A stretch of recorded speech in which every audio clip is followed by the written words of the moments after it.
Welcome everyone to another Starcraft 2 replay slash commentary. I am Zord, and take a look at this awesome camera angle. I love starting them off at that angle because nobody ever does them. Seriously, how often do you play in that angle? Almost never. In fact, if anyone could ever play a whole game in this angle, I would pay them money. Not very much money, since I am a broke-ass student, so you'll get a little bit. If not, you'll get my respect. And seriously, because that would be tough. Maybe not just play, because anyone could play. If you could do that and win.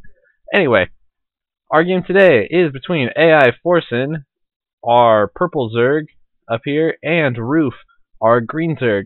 Now, the reason I'm commentating this one today is somewhat a two-pronged reason. First of all, this is a highly recommended game for me.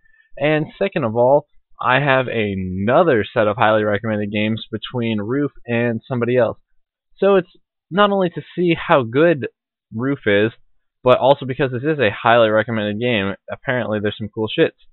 So you will see, hopefully, something cool. Hopefully not just a bunch of boring ass Zerg versus Zerg. So what do we got here? We got Roof moving out with a drone. He is going to scout out, or is he just going to take the tower? One of the two.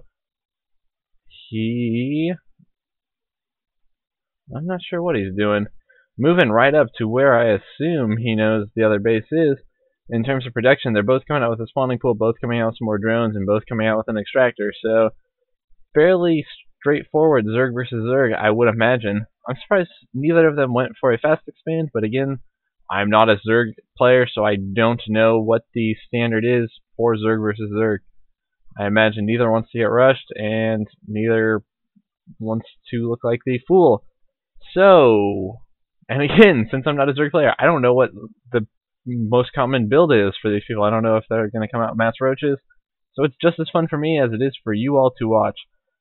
So we have some Zerglings coming out for Roof down here. Another Overlord popping. They look so weird to me. Whatever. A few Zerglings coming out for Roof again. Forsen scouting out, seeing everything that's going on. A couple Overlords for Forsen moving in. They're pretty safe. I mean, they're not going to have Hydralisks coming out anytime in the near future, but those Zerglings, yeah, he's off the creep. It should have enough speed to get away. Maybe not. We'll see. Anyway, Metabolic Boost for Forsen coming out, and also for Roof. However, Roof is getting the expansion. Now, did Forsen see that on his way out? He did, and this Overlord would have seen it anyway. Way to miss that. Drone making it back. 6 Zerglings here for Forsen versus the 4 for Roof. Roof will have to pull back. Definitely, unless he's just going to try to... a lot of Zerglings for Forsen. So Roof's just going into scout. That Queen will take care of those Zerglings. He pretty much knows those Zerglings are dead. Baneling Nest coming out. All the while, a few more Zerglings coming out for Roof. The expansion coming out for Roof. Baneling Nest coming out for Roof. And it's so small when it spawns, along with the Spinecrawler. He's well aware that there are a ton of Zerglings out on the map, by comparison anyway. And those will be a big pain in the ass. So, almost close actually. In terms of units, yeah, Roof only has a few less, 12 versus 19, so that Spinecrawler should turn the tide of battle.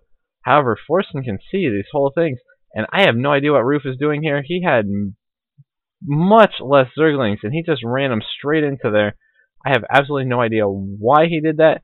However, he's only got a few more coming out. He does have a Baneling, and one Baneling, timed properly, will explode. We have Forsen coming out with a few of his own, so Roof, you got a series coming up, and you better prove to me that you're worthy of getting 3 more games of my time. So we will see. Both of them with some Banelings, and trading Baneling for Baneling, and Roof now just getting a whole cluster of Forsen's.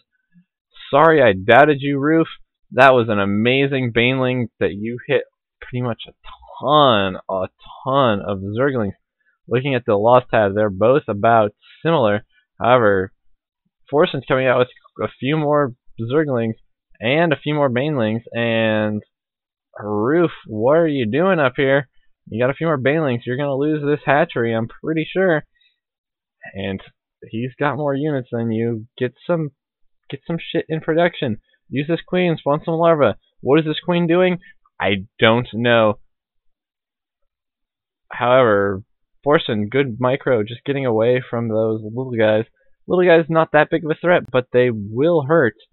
So it's pretty even, actually. I mean, if we look at the loss, Roof has lost more, but most of that was due to the expansion. The expansion he lost was like 350 resources. So if you add that to that, you're sitting at about 1,200. So it is pretty damn close. Let's check the income just to be sure, and it's almost even. So what is he doing with these? Is he trying to plant the spine crawler before this creep dissipates? Probably. However, more banelings, and that is a lot of banelings. Those are some scary ass banelings. Since I don't even know how you kill banelings with more banelings. And yeah, that one baneling did get 4. That was some good play by Roof. But they're just going to try to blow up the mineral lines, try to blow up something. And Roof had to call the good game. So, pretty quick game. Mostly banelings and zerglings. In fact, only banelings and zerglings. Roof had a few impressive plays, so I think I will still call that 3-game series up in the future. Big thing was trying to expand and getting punished with it, losing too many resources in terms of expansion versus units. So we'll see. Keep an eye on my stream. Keep an eye on my site, and we'll see if I decide to call the Roof games. I do have a lot, so maybe they are all highly recommended, and that was actually a very good play. So keep an eye out. I'm Zord, and I hope you